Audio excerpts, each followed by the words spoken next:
बिस्मिल्लाहिर्रहमानिर्रहीम। अस्सलाम वालेकुम नाज़रीन, आप यूट्यूब चैनल देख रहे हैं। सबसे पहले एक अटैक हुआ है वज़ीरिस्तान में, शुमाली वज़ीरिस्तान में एक और ड्रोन हमला हुआ है और ये स्कूल के ऊपर हुआ है। अब इसकी जो तफसीलात हैं वो आ जाएगी। कुछ लोग ज़ख्मी हुए हैं, इनमें 1122 के लोग भी वहाँ करीब मौजूद थे, वो भी ज़ख्मी हुए हैं, जो इतलात आ रही हैं। और उसके अलावा कुछ जो अमला है स्कूल का, वो भी ज़ख्मी हुआ है। जो मुकम्मल तफसीलात आएंगी हम आपके साथ शेयर करेंगे।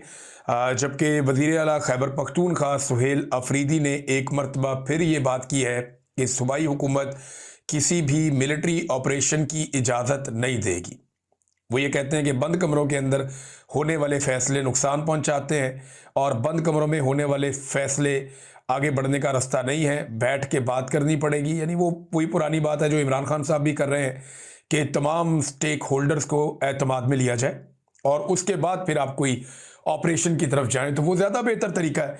बहरहाल यहाँ पे एक और ड्रोन हमला हुआ, एक और अफसोसनाक वाक़या। अब नादरीन, कल के दिन में अलीमा खानम जाएंगी दोबारा अपनी बहनों के साथ इमरान खान साहब से मुलाकात करने के लिए। उस्मा खानम, अलीमा खानम और नौरीन खानम, ये इमरान खान साहब की तीनों बहनें जाती हैं, हर हफ्ते अडयाला जेल के बाहर जाकर बैठ जाती हैं कि हमारे भाई से मुलाकात करवाओ। लेकिन इन्हें नाकों पे रोक लिया जाता है, फिर इनके ऊपर रात गए तशद्दुद किया जाता है और हर मरतबा टॉर्चर करके, गिरफ्तार करके इन्हें कहीं दूर दराज इलाके में छोड़ दिया जाता है। ये रूटीन हम बड़े लंबे अरसे से देख रहे हैं। लेकिन इस मरतबा अलीमा खानम ने खुद अपने मुंह से यह कहा कि बड़ी तादाद में लोगों को आना चाहिए। उन्होंने कहा कि 10,000 लोग वहां पे पहुंचे तो सूरत हाल कुछ और होगी। अब पाकिस्तान तहरीक इंसाफ ने, जो पंजाब में उनकी तंजीम है या उहदेदारान है, उन्होंने अनाउंसमेंट्स करना शुरू कर दी हैं और अपने उहदेदारान को और कारकुनों को अडयाला के बाहर पहुंचने की हदायत जारी कर दी हैं। खैबर पख्तूनख्वा से भी पाकिस्तान तहरीक इंसाफ के कारकुन अगर आते हैं, लेकिन 10,000 बंदा बहुत बड़ी तादाद होती है। ये नॉर्मली जो जलसे होते हैं ना पॉलिटिकल पार्टीज के, ये 4-5-6 हज़ार बंदों से जलसा हो जाता है और 5-6 हज़ार बंदा खड़ा होता है तो ये बाद में रोला डाल देते हैं जी 1 लाख बंदे का हमने जलसा किया, और वो टीवी पे लगता भी ऐसे ही है, कैमरे का कमाल है। और अगर 10,000 बंदा हकीकतन वहां पे आ जाता है अडयाला जेल के बाहर, तो आप ये समझेंगे एक बहुत बड़ी नौयत के जलसे वाली सूरत हाल बन जाएगी। और फिर हुकूमत के लिए इतने लोग अगर वहां पे टिक जाएं, यानी रात गए तक अगर 1,000 बंदा भी हो, तो फिर हुकूमत टॉर्चर नहीं कर सकती, उनके ऊपर तशद्दुद नहीं कर सकती, वाटर कैनन का इस्तेमाल नहीं कर सकती। अब अलीमा खानम जाएंगी, उनकी बहनें जाएंगी, देखते हैं क्या होता है। देखें, इमरान खान साहब से मुलाकात ना होना एक बड़ी तशवीशनाक बात है। ये आम बात नहीं है, छोटी बात नहीं है। एक साबिक वजीर आजम है, उसको बिल्कुल कैद तन्हाई में डाल देते हैं और उससे बात नहीं होने देते, उसकी फैमिली की, उसके वकला की, उसकी पार्टी की, उसके लोगों की। तो जब बातचीत नहीं होती तो उसके नतीजे में एक बेचैनी पैदा होती है और इसी से पाकिस्तान में पॉलिटिकल अदम इस्तेहकाम, यानी जो सियासी अदम इस्तेहकाम है, वो इसी से जन्म लेता है। अगर आप चीज़ों को नॉर्मल रखेंगे तो सियासी इस्तेहकाम आएगा। अगर आप चीज़ों को एबनॉर्मल तरीके से करेंगे, गैर कानूनी तरीके से करेंगे और आप हुकूक को छीनेंगे, तो फिर इस्तेहकाम नहीं आएगा। और यही पाकिस्तान के अंदर इस वक्त हो रहा है। अवामी तहरीक के अलावा कोई और रास्ता पाकिस्तानियों के पास बज़ाहिर बाकी नहीं है और फौज जो है वो सियासत में किरदार अदा करने से बाज नहीं आ रही। अभी ये पता चला है कि DGISPR फिर से एक प्रेस कॉन्फ्रेंस करने जा रहे हैं, बड़ी धांसू किस्म की। एक मरतबा फिर दावे जो करते हैं वो ये कह रहे हैं, जावेद चौधरी साहब ने भी कहा, उन्होंने कहा जी कि ये उन्होंने जो लफ्ज इस्तेमाल किया, दाखिली सियासत, यानी DGISPR पाकिस्तान की दाखिली सियासत पर भी बातचीत करेंगे। इन्हें कोई चीज मिल जाती है ना तो खप डाल देते हैं और उसके बाद ये आकर बैठ जाते हैं और बैठकर प्रेस कॉन्फ्रेंस कर देते हैं। तो अब ये आकर बैठेंगे, बैठ के प्रेस कॉन्फ्रेंस करेंगे और अवाम उस प्रेस कॉन्फ्रेंस का अगले 2-3 घंटे के अंदर पोस्टमार्टम कर देगी। यही अब तक होता है, यही आगे भी होगा और इसी से ये तवज्जो हटाते हैं। यानी एक अच्छा तरीका DGISPR ने ये पकड़ा हुआ है कि एक प्रेस कॉन्फ्रेंस करते हैं, सारी तनकीद का रुख अपनी तरफ मोड़ते हैं और असल जो इश्यूज हैं उनसे तवज्जो हट जाती। देखिए ना, पाकिस्तान में जो असल इश्यूज हैं वो क्या है? इमरान खान को गैर कानूनी तौर पर साबिक वज़ीर आज़म को अंदर डाला हुआ है और उसकी वजह से एक सियासी अदम इस्तेहकाम है और पाकिस्तान चल नहीं रहा इनसे। पाकिस्तान चलाने के लिए ये महंगाई करते जा रहे हैं, लोगों पर टैक्सेस लगाते जा रहे हैं, फिर भी पाकिस्तान इनसे नहीं चल रहा। इन्होंने टैक्सेस दुगने कर दिए, बिजली की कीमतें दुगनी कर दी, पेट्रोल की कीमतें दुगनी कर दी, हर चीज़ में ज़्यादा मुनाफा कमाने के बावजूद ये मुल्क को नहीं चला पा रहे। मुल्क इनसे चल नहीं रहा, गुर्बत की लकीर से नीचे आधा पाकिस्तान चला गया, ये मुल्क को चला ही नहीं पा रहे, मुल्क एक कदम आगे नहीं बढ़ रहा। और अब इन चीज़ों से तवज्जो हटाने के लिए, और जो इंटरनेशनली ये लोग अजीबोगरीब काम कर रहे हैं और करने जा रहे हैं, यानी इंडिया ने पाकिस्तान का पानी रोका हुआ है, इस पर कोई बात ना कर ले, पाकिस्तान की मीडिया को मना किया हुआ है, इस पे बात नहीं करनी कि इंडिया ने सिंध ताज मुआहदा तोड़ दिया, वो डाटा शेयरिंग नहीं कर रहा, वो हमारा पानी लगातार रोक रहा है, इस पे कोई बात नहीं कर रहा।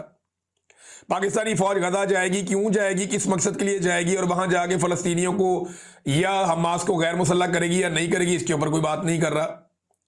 अभी मिडल ईस्ट के अंदर जो मुख्तलिफ ममालिक के बीच में एक टेंशन वाली सूरत हाल पैदा हुई यमन को लेकर, उसके ऊपर भी मीडिया को अलाउ नहीं किया जा रहा कि मीडिया उसके ऊपर बात करे।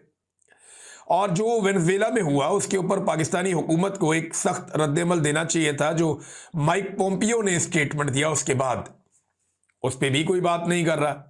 तो जब आप प्लस माइनस करते हैं ना इन सारी चीज़ों को, तो ये तवज्जो हटाने के लिए एक आधी प्रेस कॉन्फ्रेंस डाल देते हैं, फिर वो प्रेस कॉन्फ्रेंस के अंदर सारी चीज़ें एक्सपोज होती हैं, तो फिर तवज्जो हटाने के लिए फिर कोई XYZ बंदा रीलॉन्च हो जाता है।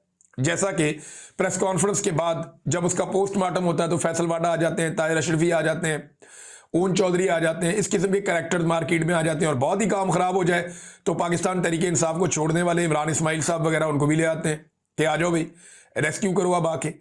तो ये बार बार पंगा लेते हैं और बार बार फंस जाते हैं। फजल रहमान ने कहा था कि आप पंगा ना लें, उन्होंने कहा जी वो क्या होता है, उन्होंने कहा जब आप लेंगे ना तब आपको पता चलेगा कि ये पंगा होता क्या है। नादरीन, एस्टेब्लिशमेंट जो है ना वो बयानिए के ऊपर बड़ी हसास हो चुकी है। यानी हसास तो वो हो ना जिसको पता हो कि अब उसके पास कोई इज्जत बाकी है। एस्टेब्लिशमेंट ने अपने कपड़े उतार दिए, चौक में खान साहब ने रख के सबको बेनकाब कर दिया। तो अब इस एस्टेब्लिशमेंट को इस बात की फिक्र करने की क्या जरूरत है कि लोग उनके बारे में क्या सोचते हैं। यानी थोड़ा अरसा पहले राणा सनाउल्लाह साहब ने एक बयान दिया था, और यह सच्चा बयान है, मैं इसका खुद भी गवाह हूं। राणा साहब ने कहा कि मुझ पर मुकदमा जनरल बाजवा की हदायत पर DG ANF ने बनवाया था। ये एंटी नारकोटिक फोर्स का जो DG था वो फौजी होता है, उसने मेरे ऊपर मुकदमा बनाया था और जनरल बाजवा की हदायत पर बनाया था। ये जनाब बड़ा क्लियर स्टेटमेंट दिया राणा सनाउल्लाह ने। बल्कि राणा सनाउल्लाह ने यह भी कहा था कि यह शिकवा भी मैंने जनरल बाजवा से किया था। अच्छा, मैं क्योंकि इस सारे मामले में राणा सनाउल्लाह के साथ खड़ा हुआ था कि यार ये ज्यादती है, ये ना करो, तो राणा सनाउल्लाह मेरा शुक्रिया अदा करने आए थे जेल से निकलने के बाद। तो मैंने उन्हें उस वक्त भी बताया था कि राणा साहब आपके मामले में हुकूमत का मसला नहीं है, मसला एस्टेब्लिशमेंट का है। और मैंने उनको यह भी बताया था कि हम मीडिया वालों के ऊपर दबाव हुकूमत ने नहीं डाला जब हमने आपका साथ दिया या आपके बारे में पॉजिटिव रिपोर्टिंग की। सिर्फ शहरयार अफरीदी, क्योंकि वो ANF के अंदर मिनिस्टर थे वहां पे, तो वो वहां पे काबू आए हुए थे। उनके अलावा ज्यादातर PTI के लोग कह रहे थे कि राणा सनाउल्लाह के साथ ज्यादती हो रही है, और हुकूमत ने आपके खिलाफ नहीं किया, क्योंकि हुकूमत ने हमारे ऊपर कोई रद्द-ए-अमल नहीं दिया हमारी रिपोर्टिंग के खिलाफ। हमें एस्टेब्लिशमेंट दबाव डालती रही है कि राणा सनाउल्लाह के मामले में आप इस खबर को ना दें या इससे बाहर रहें। ये मैंने राणा सनाउल्लाह साहब को अपने घर में बैठ के बताया था, और राणा सनाउल्लाह साहब ये जानते हैं कि उन पर मुकदमा किसने करवाया। अब हुआ यह कि राणा साहब ने जब ये कह दिया कि जनरल बाजवा ने मेरे पे मुकदमा करवाया था और हुकूमत का कोई काम नहीं था, उसमें जनरल बाजवा इसमें इन्वॉल्व था और DG ANF जो है उसको इस्तेमाल किया गया था। बाद में आपको याद होगा बैठ के DG ANF ने जाके हलफ उठा लिया जनरल बाजवा के सामने। कुछ लोग कहते हैं ये ताहिर अशरफी ने कहानी सुनाई है, लेकिन एक्चुअली वो जो हलफ वाला मामला है वो शहरयार अफरीदी के सामने वो मामला हुआ है, और शहरयार अफरीदी ने कहा जी मैं हलफ उठा लेता हूं इस बुनियाद के ऊपर, तो वो शहरयार अफरीदी भी इस्तेमाल हो गया। अच्छा, अब आप यहां पे आए कि थोड़े अरसा पहले इसमें, अब जब ये राणा सनाउल्लाह ने स्टेटमेंट दिया था, पहले ताहिर अशरफी साहब को मैदान में लाया गया। ताहिर अशरफी ने कहा कि जनाब मैं बैठा जनरल बाजवा के साथ, और मैंने उससे कहा, फैज हमीद भी बैठा था, जनरल बाजवा भी बैठा था, मैंने उससे कहा कि जनाब ये आप क्यों कर रहे हैं, ये आपने राणा सनाउल्लाह को क्यों पकड़ा और ये झूठा मुकदमा है। तो जनरल बाजवा ने कहा कि मेरे जर्नैल ने कसम खाई है, हलफ लिया है, हल्फन कहता है कि जनाब ये मुकदमा ठीक है। तो फिर ताहिर अशरफी को मशवरा भी उन्होंने दे दिया कि इमरान खान से जाके आप बात कर लें। भाई जब आपके जर्नैल ने आपके सामने हलफ लिया है जनरल बाजवा, तो बात आप करें ना, इमरान खान के बाद किधर भेज रहे हैं ताहिर अशरफी को। तो ताहिर अशरफी इमरान खान से जाके मिला और वहां पे ताहिर अशरफी ने गोल गोल करके इंटरव्यू में स्टेटमेंट दिया, जनाब फिर आप समझते हैं वो बुशरा बीबी पे भी तनकीद करते थे राणा सनाउल्लाह साहब, तो ये गोल मोल कर रहा है। मैं आपको बताता हूं कि इमरान खान और ताहिर अशरफी के बीच में क्या बात हुई होगी, क्योंकि मैं इमरान खान को भी जानता हूं और ताहिर अशरफी को भी जानता हूं, दोनों को बहुत अच्छी तरह जानता हूं। ताहिर अशरफी साहब लाजमन इमरान खान के पास गए होंगे और हो सकता है ये बात की हो राणा सनाउल्लाह की, लेकिन इतनी जरूरत नहीं है कि इतनी खुल के बात करे, एक आधा जुमला बस। और इमरान खान ने डायरेक्टली यही कहा होगा जो उसने बाकी लोगों को कहा था कि यार वो उन्होंने पकड़ा, वो बता रहे हैं कि बिल्कुल ठीक पकड़ा है, और वो तो कह रहे हैं कि ये इसके अंदर मुलव्विस है। और फिर बातों में शायद इमरान खान साहब ने एक जुमला बोल दिया कि देखो यार ये औरतों के बारे में कैसी जुबान इस्तेमाल करता है, मेरी बीवी के बारे में भी, तो ये बंदा गिला कर देता है किसी जगह पे अगर कोई बात हो तो। अब ताहिर अशरफी बड़ी चालाकी के साथ चीजों को मिक्स करके ये गेम डाल रहे कि नहीं नहीं राणा सनाउल्लाह को इमरान खान ने पकड़ा था, बाजुआ बेकसूर है। वाह जी वाह, कमाल हो गया आपका। ये कल को ताहिर अशरफी कहेगा कि इमरान खान को मरियम नवाज ने और शहबाज शरीफ ने पकड़ा था, आसिम मुनीर बेकसूर है, ये कल को ये भी कहेगा। यानी ये आदमी को पता है कि मेरी साइड क्या है, इसने हमेशा पॉलिश वाली साइड पे रहना है, दूसरी साइड पे नहीं आना। ताहिर अशरफी बड़ा क्लियर है। राणा सनाउल्लाह पे मुझे हैरत हो रही है कि राणा सनाउल्लाह ने दोबारा स्टेटमेंट दे दिया इस बारे में, और अब वो कहना शुरू हो गया कि मेरे खिलाफ झूठा मुकदमा करवाया, आज ये मुकाफाते अमल का सामना कर रहे हैं, अब मजलूम बनने की बजाय अपने जुर्मों को तस्लीम करें। तो जनरल बाजुआ कब पकड़ा गया जिसने आपके खिलाफ झूठा मुकदमा करवाया? राणा साहब, जनरल बाजुआ तो मौजों में है, वो कभी यूरोप जाता है, कभी दुबई जाता है, कभी पाकिस्तान जाता है, एंजॉय कर रहा है अपनी लाइफ। तो जनरल बाजुआ तो लाइफ एंजॉय कर रहा है। आपने गवाहियां दी, आपकी पूरी पार्टी ने गवाहियां दी, ख्वाजा आसिफ ने गवाहियां दी, हर बंदे ने कहा कि इससे बड़ा फ्रॉडिया कोई नहीं था साबिक आर्मी चीफ जनरल बाजुआ, और उसके खिलाफ एक्शन भी कोई नहीं हुआ। ये कौन सा मकाफाते अमल है जिसमें सियासतदान ही फंस जाता है हमेशा, जिसने किया ही कुछ नहीं, और जर्नैल इसमें हमेशा बच जाता है क्योंकि आने वाला जर्नैल उसको बचाता है और आने वाला सियासतदान पिछले सियासतदान को तुम देता है। ये राणा सनाउल्लाह साहब आवे का आवा बिगड़ा हुआ है। जब तक आप सेट नहीं होंगे ना, कल को मुझे आप लोग भी जेलों में नजर आ रहे हैं। यही जर्नैल उठा के, या इनके बाद आने वाले जर्नैल जो आजकल ब्रिगेडियर होंगे, कोई मेजर होगा, ये उठा के आप लोगों को फिर जेलों में डालेगा। ये मेरा क्लिप निकाल के सुन लेना आप लोग, क्योंकि आप लोग सीधे होने के लिए तैयार नहीं है, आप आज भी इस्तेमाल होते चले जा रहे हैं। नादरीन, इमरान खान की मकबूलियत से अब खौफ तो है ना। देखें, गाने के बाद वलीमा आ गया। मैंने आपको बताया था ना, वॉल्ड सिटी के अंदर एक प्रोग्राम हुआ म्यूजिक का, और उस प्रोग्राम के अंदर बहुत लोगों ने कहा जी नकदा कोका गा दो। वो बेचारा कवाल था फराज अहमद खान, उसने वो गा दिया, वो मुकदमा हो गया, वो बेचारा जमानतें कराता फिर रहा है। अब एक वलीमा हो रहा था, उस वलीमे के अंदर इमरान खान साहब की फोटो निकाली और लोगों ने उसके ऊपर नारे लगा दिए इमरान खान के, कैदी नंबर 804 के। जोश जज्बा आ गया। पुलिस ने जनाब बंदे गिरफ्तार कर लिए। पुलिस ने 7 बंदे गिरफ्तार कर लिए। रिपोर्ट ये आ रही है जनाब के, क्योंकि वहां पे लोगों में जोश पैदा हो गया था, लोग गर्म हो गए थे। भाई लोगों को बिल्कुल ठंडा ही रहना चाहिए अब, क्योंकि जो जहां पे थोड़ा सा भी गर्म हो गए उसके अंदर सियासी जज्बात आएंगे। ये मार्शल लॉ का दौर ना, डिक्टेटरशिप का, उठा के उसको सीधा जेल के अंदर बंद। याद है, आप अंदाजा करें, बाहर हर खंबे के ऊपर फोटोगर्दी हो रही है। जिधर दिल किया मरियम नवाज का फोटो लगा दिया, आसिम मुनीर का फोटो लगा दिया, शहबाज शरीफ का फोटो लगा दिया, नवाज शरीफ का फोटो चिपका दिया। इन्होंने लगा लगा के बाहर फोटोगर्दी करके तबाही फेर दी है। और वो चादर और चार दीवारी के अंदर अगर कोई इमरान खान का फोटो उठाए तो वहां से भी 7-7 बंदे उठा के ले जाते हैं। ये इस वक्त इनकी सूरत हाल है। अब नाज़रीन, तहरीक तहफ़्फ़ुज़ आईन पाकिस्तान ने एक बड़ा फैसला किया है। जो इतला आई है उसके मुताबिक वो लाहौर का दौरा करने जा रहे हैं। अब ये लाहौर का दौरा करने जा रहे हैं, 4 जगह पे इनका इस्तकबाल होगा, लेकिन ये जीटी रोड से जाएंगे, ये मोटरवे से नहीं जाएंगे।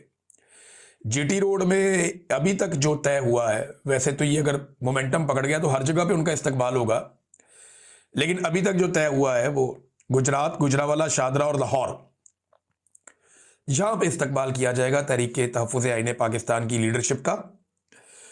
और इसके बाद ये दाता दरबार भी जाएंगे, मीनार पाकिस्तान भी जाएंगे, अल्लामा इकबाल के मज़ार पे जाएंगे। 3 दिन ये लाहौर में रहेंगे, मुख्तलिफ तकरीबात में शिरकत करेंगे, पंजाब असम्बली भी जाएंगे, प्रेस क्लब भी जाएंगे। तो डिफरेंट इनके इवेंट्स हैं और बड़े इवेंट्स हैं। और 3 दिन के अंदर ये दोबारा से लाहौर में मोमेंटम बनाने की कोशिश करेंगे। तो एक पॉलिटिकल माहौल खुल सकता है अगर इस किस्म की एक्टिविटीज़ हों तो। सुहेल अफरीदी साहब ने वकला से खिताब किया है और ये इंपॉर्टेंट खिताब है। यहाँ उन्होंने कुछ वकला को गैरत दिलाने की काफ़ी कोशिश की इस्लामाबाद में। उन्होंने कहा जी इमरान खान हम सबकी जंग लड़ रहा है, हमें मुत्तहिद होना होगा, हमने इस जबर के खिलाफ खड़े होना है। आज अगर किसी का 1% भी ज़मीर बचा है तो वो 26वीं और 27वीं आईनी तरमीम के खिलाफ खड़ा होगा। फिर सुहेल अफरीदी ने कहा जी कि खैबर पख्तूनख्वा की तमाम सियासी जमातों ने मुतफिका तौर पर फैसला किया कि मिलिट्री ऑपरेशन नहीं होना चाहिए, लेकिन अब मिलिट्री ऑपरेशन की तैयारी हो रही है। ये बदमाशी है, बंदूक की नोक पर बदमाशी होती है। हम अवाम की हिफाजत करेंगे, ये भी सुहेल अफरीदी ने कहा। फिर उन्होंने कहा वकला पर बहुत बड़ी जिम्मेदारी है।